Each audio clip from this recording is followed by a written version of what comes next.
1989. Segna l'inizio della distruzione del muro di Berlino e della fine della cortina di ferro, uno degli eventi che diedero inizio alla caduta del comunismo nell'Europa centrale e orientale, nonché il processo di riunificazione della Germania. L'ultimo baluardo della guerra fredda, una barriera fino ad allora insormontabile che aveva tenuto in ostaggio una generazione di berlinesi. 2019. Un'emergenza sanitaria pubblica di portata internazionale. Gli effetti della pandemia coronavirus si sono rapidamente diffusi oltre il campo medico, influenzando le relazioni internazionali, le strategie economiche e il tessuto sociale di molte nazioni. La crisi sanitaria ha evidenziato l'importanza della cooperazione internazionale, ma anche delle rivalità tra nazioni, portando a un ripensamento delle alleanze strategiche. Racchiuso in queste due date, un trentennio in cui i pezzi nello scacchiere geopolitico mondiale non hanno mai cessato di muoversi. New Cold War! A game designed by Anthony Oribe e Igor Plaza and published by VUCA Simulations. Basato sui più importanti eventi geopolitici dal 1989 al 2019. I giocatori assumeranno il ruolo di una delle 4 grandi potenze in lizza per il predominio nella geopolitica mondiale. Russia, China, European Union and United States. Il gioco supporta versioni per 3 o 2 giocatori e include una modalità solitario tramite un sistema di bot. Inizialmente lo scontro è tra il blocco rosso composto da Russia e Cina e il blocco blu composto da Stati Uniti e Unione Europea. Tuttavia ogni giocatore deve anche dare priorità alla propria strategia, poiché solo una potenza può emergere vittoriosa alla fine della partita. Pertanto il gioco inizia con la cooperazione tra potenze alleate nelle fasi iniziali, ma diventa completamente competitivo man mano che si avvicina il momento della vittoria finale. It's a card-driven game! Navigando attraverso gli eventi storici più significativi del 1989 al 2019, i giocatori si sforzano di raggiungere la vittoria, guadagnando prestigio internazionale, dominando i media e aumentando il loro controllo su paesi e diverse regioni del mondo. Altri fattori chiavi da gestire includono le forze militari, i veti del Consiglio di sicurezza delle Nazioni Unite. Le strategie dei giocatori sono determinate da una serie di obiettivi nascosti che stabiliscono l'agenda che devono perseguire per ottenere la vittoria. Dai che andiamo.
Ragazzi, bentornati ancora una volta su Winter Quartering. Oggi andiamo a vedere New Cold War. Andiamo a fare un tutorial, ma come sempre prima partiamo, vediamo cosa c'è dentro la scatola.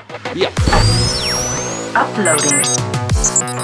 Oh, scatolozza mega power, ragazzi, potente, acciaio teutonico come al solito, da VUCA Simulations. Vediamo il back of the box, solito suitability 8 perché hai bot, ragazzi, complessità 4 e comunque solite robe. Andiamo a vedere.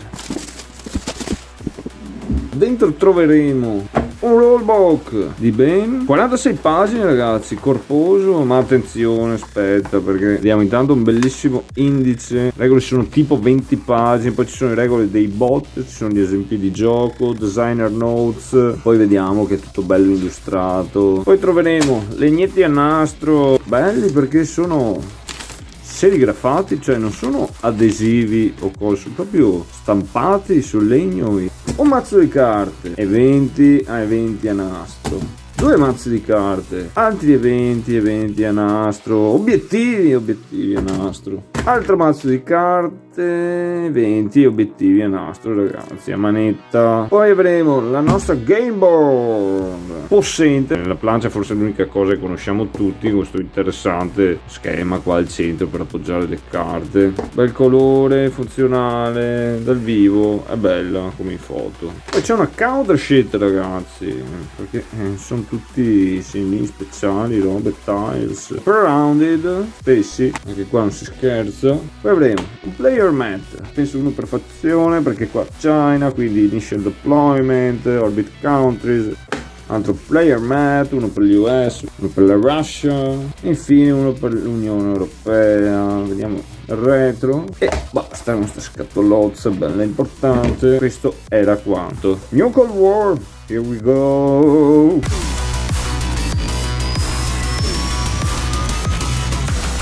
New Cold War, un gioco per 4 giocatori in cui ognuno interpreterà una potenza per espandere la sua influenza geopolitica e tentare di assicurarsi così la vittoria. Potenze sono European Union, United States, Russia and China. Ogni potenza è rivale e avversaria di ogni altra. Le potenze inoltre sono divise in due grandi blocchi: il Red Block, composto da Russia and China, e il Blue Block, United States of America and European Union. Infatti questo è un gioco semi-cooperativo, nonostante la vincitrice finale sarà una sola. Per certi aspetti e su certe meccaniche i due blocchi semi-cooperano perché hanno degli interessi in comune. Semi-cooperativo ma assolutamente competitivo, perché solo una potrà assicurarsi la vittoria finale. E sebbene le potenze hanno interessi comuni, Russia per esempio e China si fanno gli stessi identici dispetti che una Russia potrebbe fare agli United States. Scelta quindi la propria potenza, ogni giocatore riceverà il suo player mat, in cui andremo a porre il nostro segnalino COOP sulla posizione 3. Riceveremo i nostri veti con un veto addizionale da utilizzare nella prima decade solo per Russia e United States. Avremo poi il nostro segnalino di Operation Point di riserva, il nostro segnalino di Reserve Media Marker, questo con il megafono. Il giocatore pescherà poi casualmente dal suo mazzo obiettivi 3 obiettivi celati per la sua agenda e in segreto ne sceglierà 2 da tenere e ne scarterà un altro rimuovendolo dal gioco. A questo punto poi ogni giocatore in ordine di turno andrà ad eseguire l'initial deployment, scegliendo tra diverse opzioni fornite sul proprio player mat, dove andrà a porre i propri segnalini controllo. Questo ovviamente tenendo da conto gli obiettivi segreti della propria agenda pescati in precedenza. Il giocatore US infatti sceglie l'opzione A ponendo il proprio controllo in Turchia e a Israele, nonché in Southeast Asia, nelle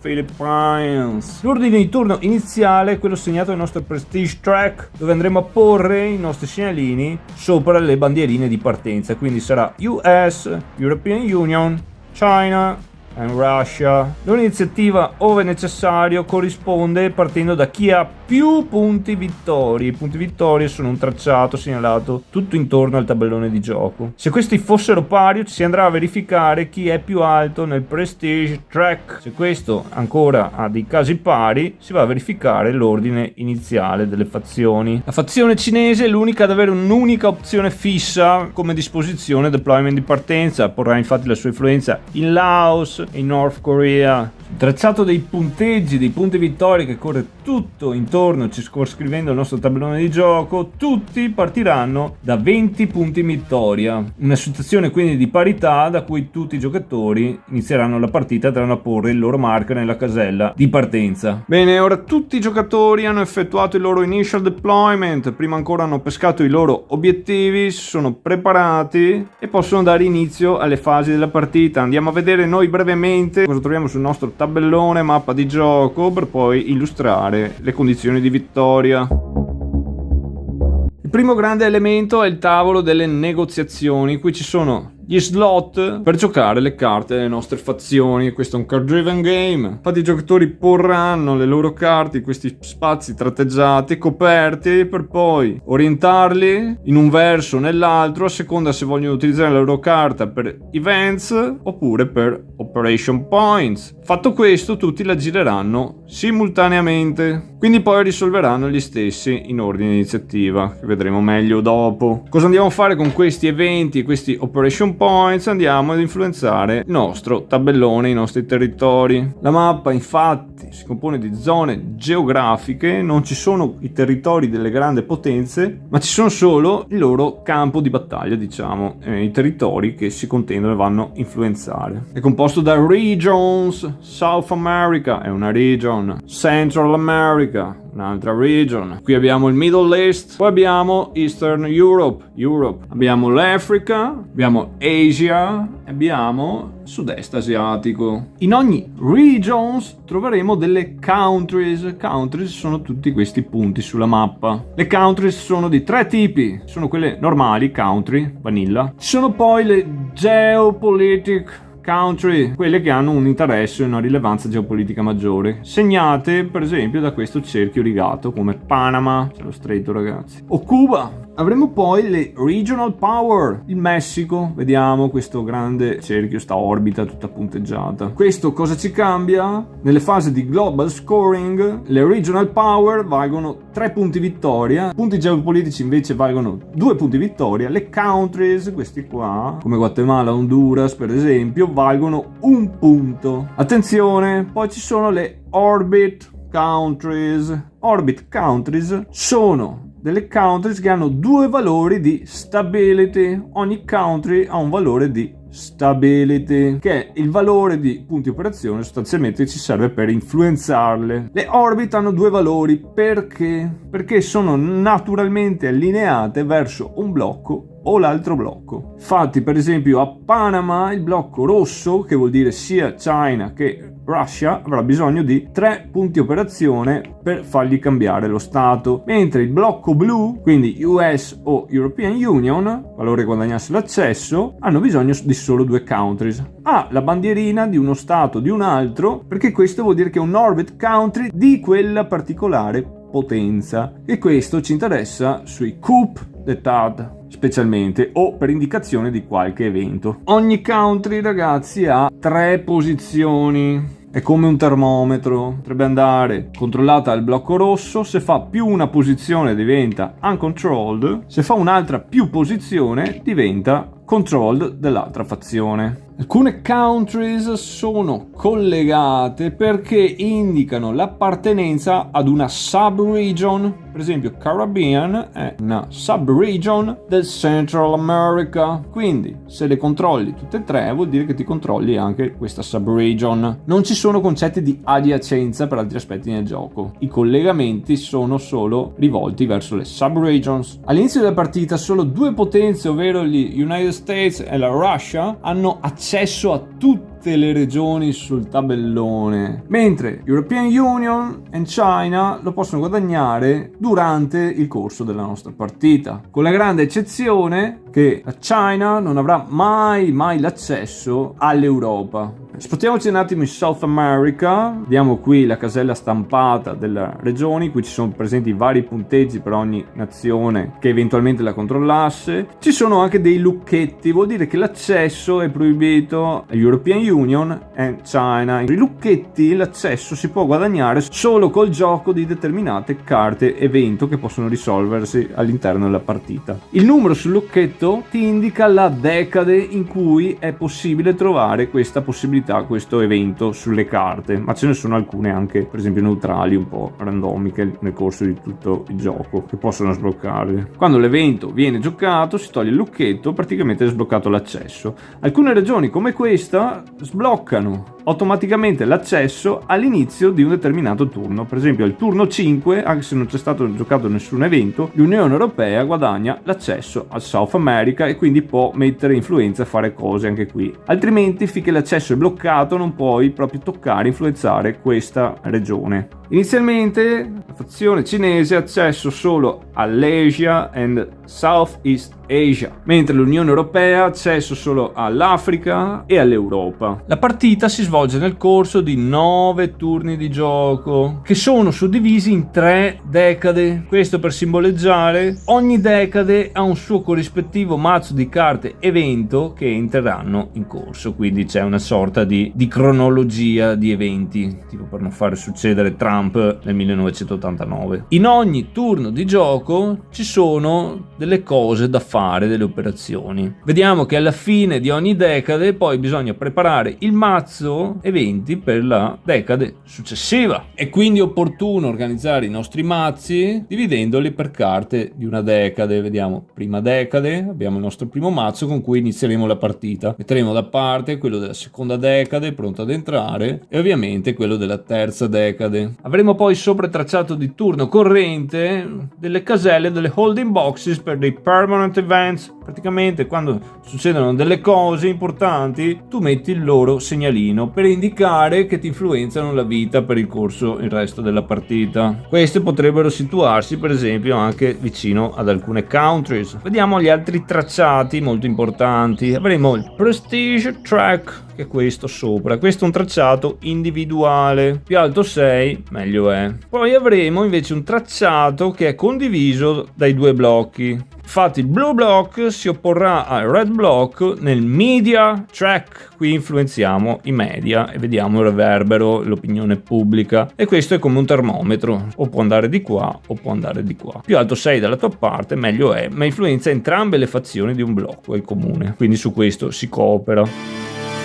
La sequenza di gioco si dirama in queste fasi. C'è una prima fase iniziale, all'inizio di ogni turno si danno 4 carte ad ognuno, poi nella seconda fase ci sono delle operazioni che non avvengono ogni turno, preliminari. La cosa da fare è resettare il proprio available coup track, ovvero questo nel proprio player mat. Ogni turno infatti potremo fare fino a 3 coup de tad, al terzo avremo anche una penalità al media, quindi al prossimo turno ci prepariamo a resettarlo. Poi avremo una action phase in cui andremo a giocare la nostra mano di carte, poi un turn end phase in cui ci faranno certe operazioni sempre segnalate anche nel nostro turn track. Eventualmente poi andremo a incassare, reclamare eventuali obiettivi completati o delle sub regions. Bene, ora che abbiamo dato un'infarinata a tutti gli elementi andiamo a vedere le victory conditions. Una fazione vince automaticamente alla fine di un turno se completa 2 dei suoi obiettivi segreti. Questo si può fare dalla fine del turno 2 alla fine del turno 8. Ogni obiettivo può essere reclamato, incassato una sola volta e non si può mai completare più di un obiettivo per turno. L'obiettivo può essere reclamato se si vuole o non si vuole, non è obbligatorio dichiararlo, nella fase finale di ogni turno. Se alla fine del turno 8 nessuno ha vinto per obiettivi, si va al turno 9 contando una vittoria per punti vittoria. I punti vittoria come si fanno? Principalmente nella fase di prestige check, questa corona significa il prestige, che avviene nel secondo turno di ogni decade, e nel global scoring, che è questo simbolo qui, che avviene nell'ultimo turno di ogni decade. Nel prestige check si guadagnano infatti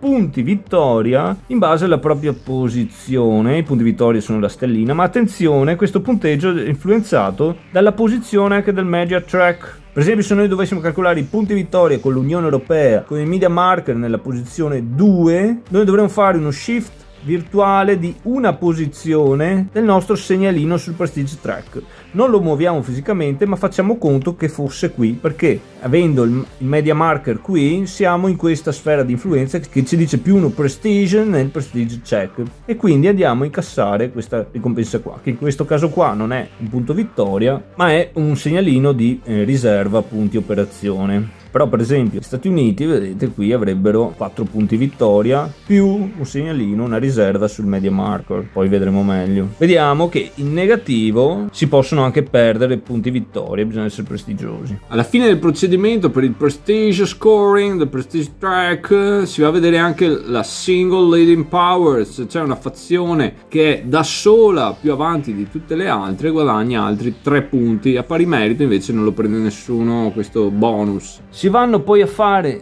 punti vittoria nel global scoring, anche questo è un meccanismo influenzato da dove sei nel media marker track, perché questo ti consente di fare delle operazioni preliminari prima di eseguire il global scoring per tutte le fazioni. Nel global scoring infatti andremo ad analizzare regione per regione sulla mappa, totalizzando i punti di tutte le fazioni e eventualmente andranno a vedere chi le controlla. I punti per le fazioni sono 3 punti se controlli una regional power, 2 punti se controlli un geopolitic country, 1 punto se controlli una country, più 1 punto ulteriore se controlli una country di un opposing block.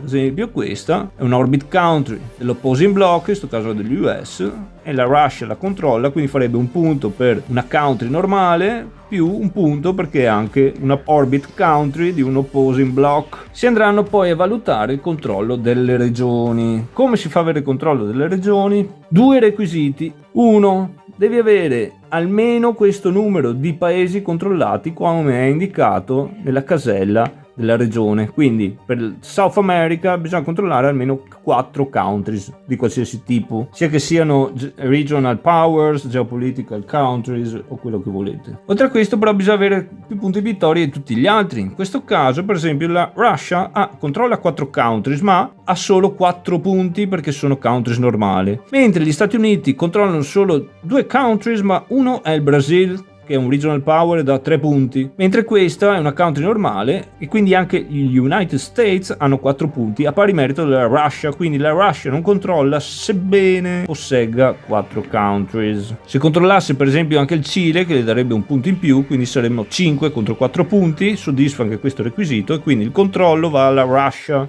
Avere il controllo vuol dire che incassi questi punti vittoria. Attenzione, ci sono dei marker che durante la partita possono entrare in gioco con gli eventi che possono influenzare sia il punteggio sia i requisiti per il controllo di una regione. Quindi potrebbe essere un marker negativo come questo, quindi andremo a metterlo sulla bandiera di chi è il secondo e chi ha risolto l'evento. Per esempio la Russia conta 1 punto in meno sia per il controllo della regione sia per i punti incassati, oppure anche 1 punto in più potrebbe essere. Quindi in questo caso qua lei avrebbe 5 contro 4, però a questo quindi sarebbe 4 a 4 e quindi questo stoppa il controllo della regione. Oltre a questo farebbe anche 1 punto in meno. Questi particolari marker devono essere messi invece su una country. Se la country è controllata da una fazione togliamo il segnalino e diamo automaticamente 1 punto vittoria a quella fazione, altrimenti se la country è non controlled la mettiamo semplicemente qua. La prossima volta che qualcuno prende il controllo questo lo togliamo e mettiamo 1 punto in meno di punti vittoria per quella nazione. Ragazzi, in ordine di turno quindi cosa si procede a fare? Si vanno a controllare tutti i punti, quindi segniamo 4 punti per gli United States perché hanno 1, 2, 3, 4, poi c'è la Russia, le altre nazioni non ci sono qua e la Russia si prende quindi questi 5 punti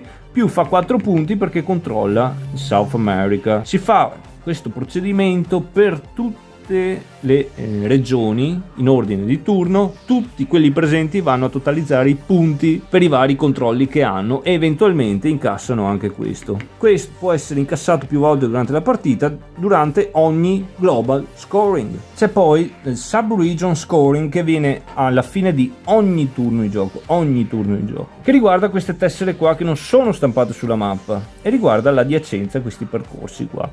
Queste indicano tutte le countries appartenenti ad una sub-region. In questo caso qua, quindi, per esempio, il russo controlla l'Andean Community. Prende quindi anche questi punti vittoria e giriamo la tile perché praticamente qualcuno l'ha claimed. la reclamata, e queste possono essere reclamate una sola volta per partita. Quando è reclamata basta, non c'entra più niente, non fai più i punti questi qua, al contrario del Region Control. Ragazzi, poi facciamo punti vittoria per i Coup d'État a seconda del posto in cui facciamo questa operazione. Infatti se lo facciamo in una Country Stability 1 più un punto vittoria, Stability 1 Opponent Orbit più 2 punti vittoria, Stability 2 2 punti vittoria, 2 punti vittoria su una Stability 2 Opponent Orbit. E attenzione, perché a seconda di chi è quell'orbit, se la controlla in quel momento, solo se lui la controlla in quel momento, quella fazione fa anche un -1 nel tracciato del prestige, perché è uno smacco, no? Quando la recupera, quindi è controllata dall'opposing block, però lui la recupera con un Coup d'État, fa 2 punti vittoria e però fa anche +1 sul tracciato dei media, riverbero sta roba, si riprende un po' di prestigio, insomma.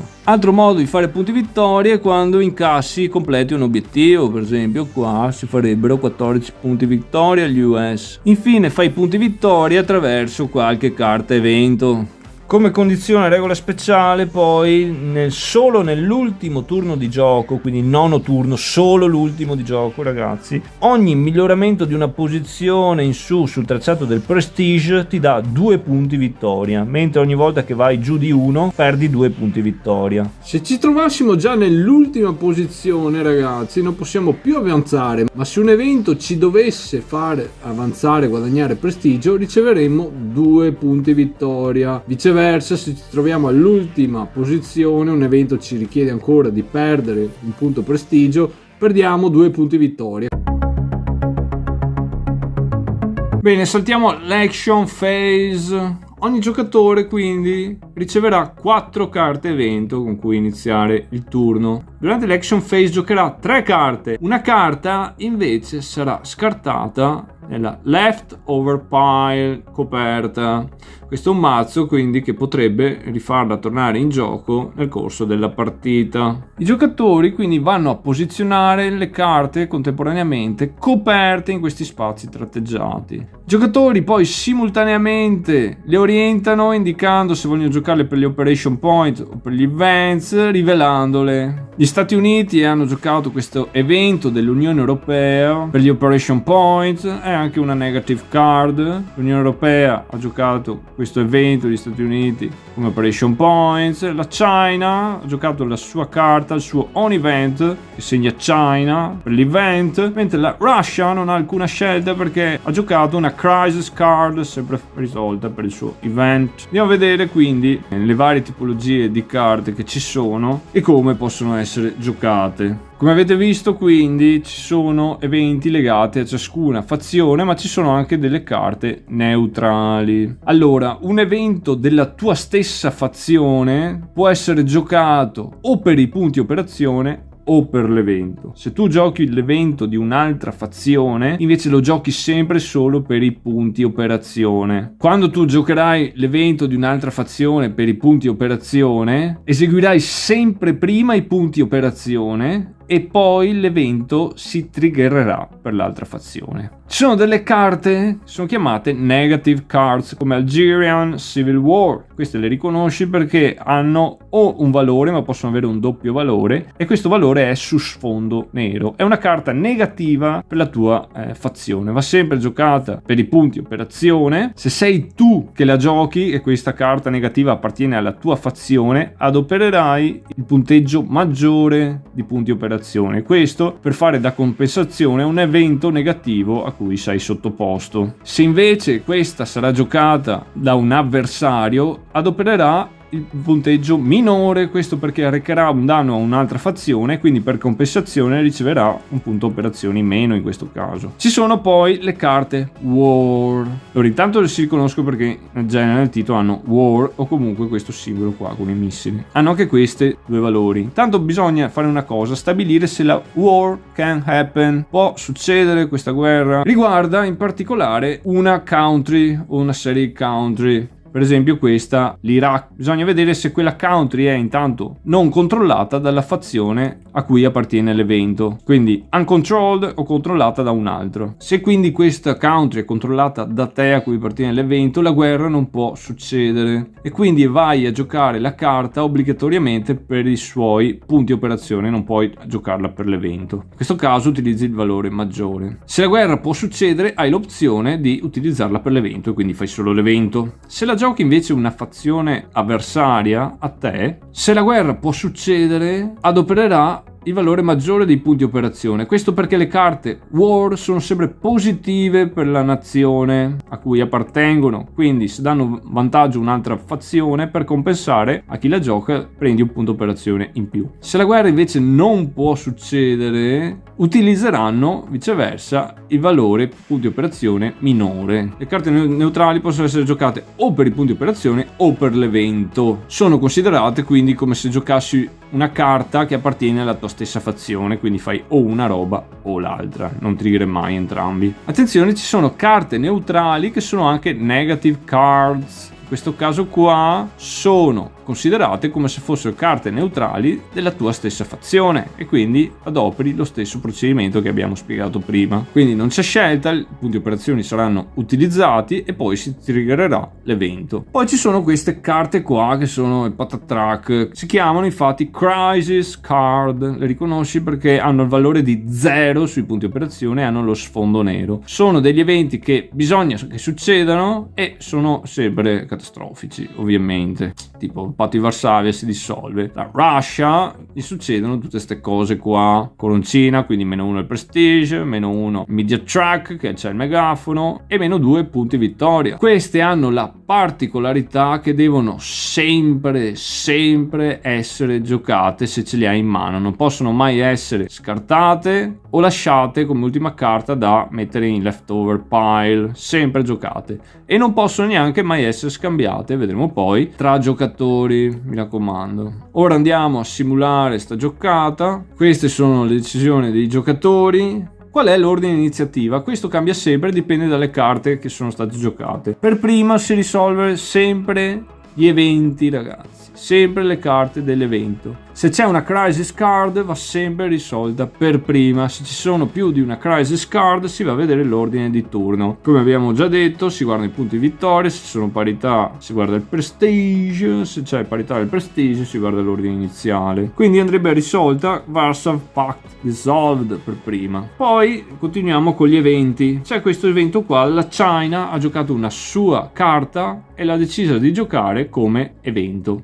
rinunciando quindi ai punti operazione. Se ci fossero più eventi normali andremo a vedere e a risolverli da quello che ha più punti operazione. Se c'è parità ancora si guarda lo spareggio, punti di vittoria, prestigio, bla bla bla. Quindi lei andrebbe a eseguire il suo evento. Bene, poi andiamo a vedere le carte usate per i punti operazione. Si considera sempre il valore maggiore. In questo caso vedete c'è una parità, quindi andiamo a vedere chi ha più punti vittoria, sono pari. Sul prestige però è più alto gli US, quindi si risolve prima l'evento degli US, che gli US hanno giocato questa. Essendo una carta negativa degli European Union, quindi se danno uno svantaggio a un'altra fazione avversaria loro adopereranno i punti operazione inferiori come compensazione, quindi andranno a fare prima i punti operazione, adopererà questo punto operazione, dopodiché eseguiranno l'evento triggerandolo per gli European Union. Gli European Union poi ha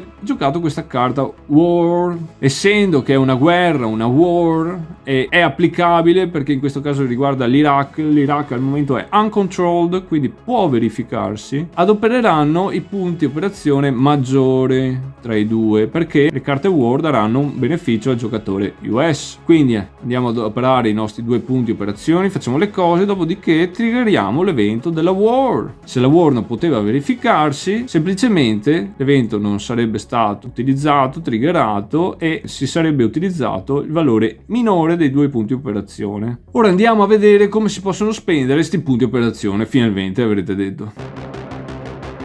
Prima roba si può fare piazzare o rimuovere controllo. Bisogna sempre guardare la stability delle countries. Quindi per esempio togliere il controllo in Bolivia ci costa un punto operazione. Come US diciamo facciamo sta roba qua, facciamo così. Nelle orbit country vediamo che invece piazzare il nostro controllo, per esempio in Venezuela, ci costa 2 punti operazione, sia come US che come European Union. Se fossimo un rosso invece, quindi o la fazione cinese o quella russa, ci costerebbe solo 1 punto operazione. Molto semplice. Complichiamo un po' le cose. Infatti i punti operazione possono essere utilizzati anche per mettere stability tokens. Questi tokens markers sono comuni ai 2 blocchi, blocco rosso, blocco blu. Con un punto operazione possiamo piazzare uno stability token su una country qualsiasi. Con un punto operazione possiamo togliere uno stability token avversario. Cosa fanno questi stability token? Praticamente sono degli sconti al valore stabilità, ai punti operazione che a noi occorrerebbero per influenzare una country. In particolar modo, per esempio, ora per il blocco blu, sia Unione Europea che Stati Uniti, costerebbe solo 1 piazzare la loro influence in Brasil. In questo caso, se la mettiamo in un uncontrolled oppure in una opposing block controlled country, la piazziamo per destabilizzare, destabilize. Se la piazziamo però invece su una nostra controlled country, oppure se siamo buoni, facciamo un piacere ai nostri amici, anche un'altra del nostro blocco, qui la piazziamo per stabilize, stabilizzare. Ragazzi, da importante, mi raccomando, questo è solo uno sconto per il nostro blocco. Non è mai un aggravio, una spesa in più per il blocco avversario, è solo uno sconto per noi, basta. Questi quando è che si tolgono? A parte quando ce li toglie l'avversario, quando tu adoperi lo sconto che ti consente. Quindi io vado a mettere il mio marker di controllo qui, ho -1 sconto sul punto di operazione, quindi ho utilizzato lo sconto e quindi questo lo tolgo. Oppure viene tolto quando il suo scopo cambia, quindi da stabilize a destabilize. Se il russo mi toglie per esempio il controllo o tramite un evento o qualcosa il mio controllo viene tolto e io qua ho una country che è stabilized, il controllo viene tolto, questo si troverebbe da solo in una country uncontrolled. In una uncontrolled country questi markers hanno solo la funzione di fare da destabilizzatori, quindi la sua funzione cambia da stabilize a destabilized e quindi questo viene tolto. Comunque ho detto una bugia, perché la funzione di stabilizzare una tua country qual è? Che costa 1 in più fare uno shift di posizione, toglierti il controllo qua. Quindi per esempio al blocco rosso costerebbe 3 invece di 2 punti operazione per togliermi il controllo da qua e quindi verrebbe tolto anche questo. Altra roba che si può fare importante, sempre per fare porcherie sulle regioni, è il coup d'état, fondamentale. Coup d'état significa che all'interno, utilizzando solo i punti operazione di una medesima carta, tu togli il controllo all'avversario e metti il tuo all'interno della stessa operazione, della stessa carta. Quanto ti costa? Dipende. Per esempio qua in Bolivia 1 per togliere il controllo, 1 per metterlo, con 2 punti di operazione hai fatto un coup. Vediamo che se la fai in un account di stability 1 hai anche un punto vittoria guadagnato. Da ricordarsi, i coup d'état sono permessi 3 massimi all'interno di un turno, quindi scali anche di 1 qua. Quando fai il terzo, questo ha anche un riverbero, insomma sui media. Il media track fa uno shift di 1 verso la fazione avversaria. Importante ragazzi, i coup d'état possono essere fatti solo in countries di stability 1 o 2, oppure ragazzi sulle orbit countries di stability 3 anche, ma solo se destabilizzate. Quindi per esempio per il blocco rosso qui costerebbe 2 invece di 3 perché hai lo sconto della destabilizzazione. Le country di valore 4 non ricevono mai il coup, le country non orbit di valore 3 non possono ricevere il coup anche se destabilizzate, quindi è o orbit destabilizzata di valore 3, quindi diventa 2, oppure country da 2 o da 1. Ricordatevi, a seconda di dove fate il coup, prendete immediatamente punti vittoria. Eventualmente sulle orbit di questo tipo c'è anche il riverbero di perdita di prestigio o di guadagno sul media marker. Anzi, i coups fanno anche tra fazioni dello stesso blocco, per esempio si fanno i dispetti qua US e European Union, cambia niente, sono tutti avversari. Andiamo Andiamo quindi a vedere però nelle Orbit Country le regole particolari per fare un coup. Facciamo lo zoom qua a Panama. Vediamo che i russi hanno 4 punti operazione e vogliono fare un coup Panama. Possono farlo perché è una orbit avversaria destabilizzata di valore 3, quindi per loro è 2. Con 4 punti operazione riescono a fare il coup, perché con i primi 2 punti operazione di questi 4 che ha a disposizione toglie il controllo US, adoperando quindi lo sconto del suo segnalino destabilizzazione, che fa andare da 3 a 2 il costo. Il segnalino non rimane. Regola speciale del coup nelle Orbit Country: per mettere poi fare il secondo shift di posizione, quindi portarlo a controllo russo, ora si va sempre a vedere il valore minore tra i due della country, che in questo caso è 2. Quindi con gli altri 2 punti noi mettiamo il nostro bomba. Mettiamo invece che gli US dovessero fare un coup dichiarando in Nicaragua, hanno 3 punti operazione sufficienti per farlo, perché con 2 punti noi togliamo il controllo russo e poi, per regola speciale del coup delle opposing orbit block, noi adoperiamo il valore inferiore per fare il secondo shift e quindi adoperiamo l'1 sotto. Questi sono i coup de Tad. Altri modi per spenderli? Volete non toccare questi 2 tracciatoni?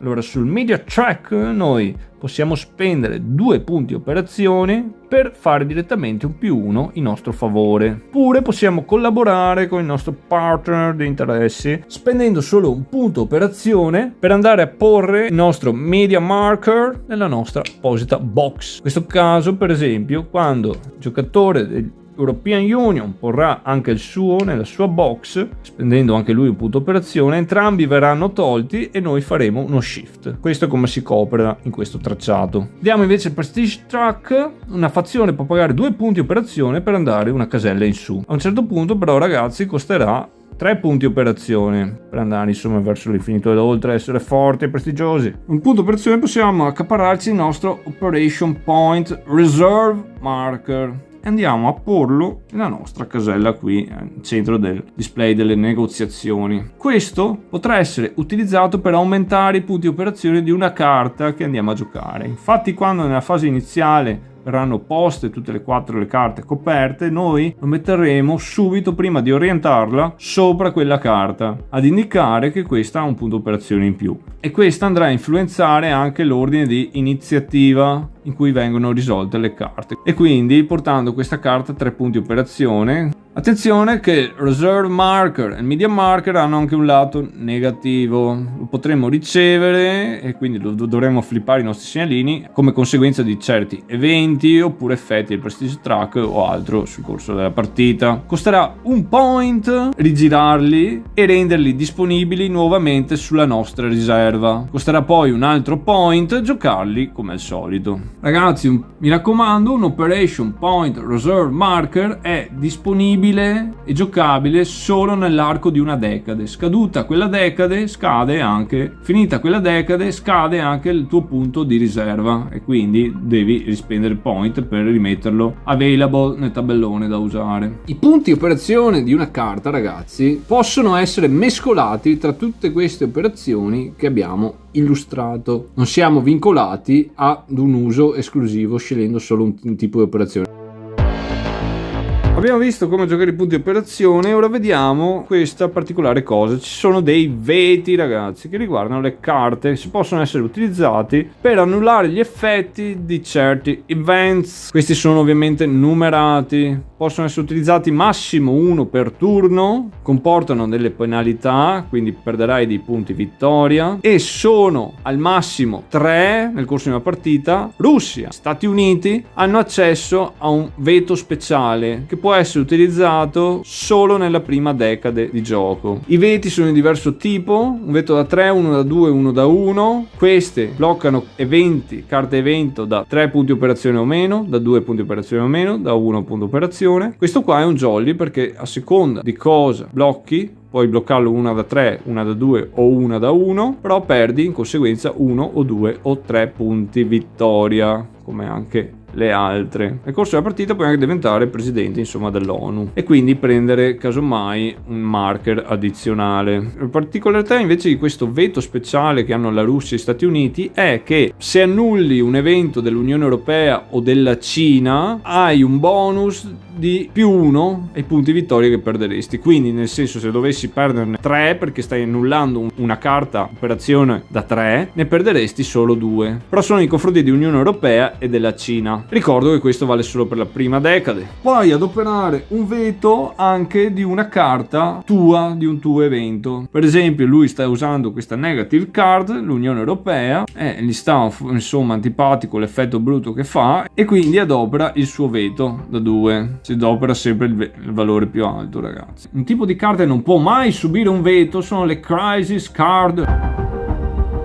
Andiamo quindi a vedere un po' di simbologia del tracciato dei turni. Nella fase iniziale del primo turno, ragazzi, c'è la pesca degli obiettivi, quindi 2 a testa, il terzo lo scartiamo, lo rimuoviamo dal gioco. Quinto turno, importante, ragazzi, tutte le fazioni pescano un obiettivo casuale aggiuntivo. Peschiamo quindi le 4 carte dopo la disposizione iniziale. Questo simboleggia che c'è lo scambio di una carta tra i giocatori dello stesso blocco. Carta ovviamente coperta, incognita all'avversario fino a che non ce l'ha in mano. La logica qual è? Ovviamente quella di collaborare. Quindi io US do questa al mio amico dell'Unione Europea, io Unione Europea do questa al mio amico dell'US. Quello dell'US la guarda e ovviamente quello dell'Unione Europea gli ha dato un suo evento, perché la logica qual è? Che lui si farà i punti operazione triggerando quindi l'evento, in questo caso favorevole per l'Unione Europea, quindi è un win-win per entrambi, dice lui. Stessa roba, gli Americans gli hanno dato la Gulf War, tu ti fai i 2 operation points, io mi faccio la guerra in Medio Oriente e siamo tutti felici. Questa è un attimo la logica, almeno all'inizio, poi più avanti vedrete che vi scambierete pacchi o vi farete dispetti. Questo infatti avviene anche al secondo turno, al quarto, al quinto, al settimo e all'8º. Fine del secondo turno, ragazzi, c'è il prestige check, abbiamo visto prima nelle condizioni di vittoria. All'inizio del terzo turno, come all'inizio del sesto, all'inizio del nono, c'è un meccanismo un attimo di catch up. Nel terzo turno il terzo giocatore e il quarto giocatore, quelli più indietro, insomma nei punti vittoria, hanno l'opportunità di scambiare una carta nella propria mano prendendone una dalla leftover pile, cioè quel mazzo di carte in cui mettiamo l'avanzo di una carta che non è stata giocata dai giocatori in quel turno. La fine del sesto turno sarà fino a 2 per il quarto, 1 per il terzo. Al nono turno solo il primo non ha questa possibilità e gli altri hanno 2, 1, 1. Alla fine del terzo turno vediamo c'è il global scoring e qui, ragazzi, bisogna preparare il mazzo per la seconda decade, e quindi andiamo a vedere le carte, come preparare il mazzo, l'organizzazione delle pile. Quindi quando è stato completato un round giocando le 4 carte che ogni giocatore ha messo in tavola, queste che fine fanno? Le carte con il cestino, ragazzi, vengono rimosse dal gioco, quindi non torneranno mai più in partita, sia che siano state utilizzate per il loro evento sia che per i punti operazione. Quindi queste 3 volano via. Questa però Pistalk non ha il cestino, sono la minoranza. Queste vanno nella discard pile. Vi suggerisco organizzarvi così: avrete il mazzo di pesca della decade in corso, qui avete la discard pile, quindi pistol che la mettiamo qui, mentre qui avremo removed from the game. Queste potete anche bruciare, così giocate un legacy, lo fate come volete. Questa invece è la leftover pile. Infatti in un turno di gioco, ragazzi, come se vi ricordate, si giocano 3 carte, mentre una è sempre tenuta in mano e non può essere la crisis card, mi raccomando. Le 3 carte giocate quindi fanno questa fine qua: o discarded o removed from the game. Quella che non avete giocato va a finire sulla leftover pile. Come fate a preparare il mazzo per la nuova decade? Le 4 carte avanzate dai giocatori che andrebbero nella leftover pile la mettete da parte. Semplicemente prendete la leftover pile, la mischiate insieme con il discard, la mischiate insieme con il rimanente del mazzo della decade e poi la mischiate insieme a quello della decade successiva. Mischiate tutto e questo è il nuovo mazzo di gioco. Le ultime 4 carte rimanenti che avevamo messo prima da parte sarà la nuova leftover pile di partenza, e quindi il procedimento che si fa qui e qui. Abbiamo parlato prima di come il media track influenza quello del Prestige, andiamo a vedere un attimo più in dettaglio come influenza invece il global scoring, a seconda della posizione in cui si trova il segnalino. Quindi se si trova in una delle prime due posizioni di un blocco o dell'altro, la stessa roba, le fazioni in ordine di turno, quindi poi si va a vedere il tie break, punto di vittoria, Prestige, eccetera, eseguiranno queste operazioni che sono scritte qui, prima dello scoring globale. Se sei qui, fai più una posizione vuol dire se è controllata l'avversario lo togli, se è un control metti il tuo, in una tua orbit country, proprio tua con la tua bandiera, con stabilità 1 o 2. Oppure rimuovi il controllo rivale in una country di stabilità 1. E questa country non può essere una regional power o geostrategic or orbit country. Se sei in 3 o 4 invece fai più una posizione di controllo, quindi in una tua orbit country di qualsiasi stability, oppure rimuovi il controllo rivale in una country che non è una regional power o un geostrategic country. Posizione 5 invece, la più forte, più 2 posizioni totali infino a 2 delle tue proprio orbit country di qualsiasi stability. Puoi fare una posizione in 2 country oppure 2 posizioni in una country, oppure rimuovi il controllo avversario in una country che non è una regional power. Ragazzi, mi raccomando, queste cose che fate qua, dato che è un tracciato condiviso, non può mai essere fatto contro uno del vostro blocco, ok? Quindi qua sono sempre i blu contro i rossi.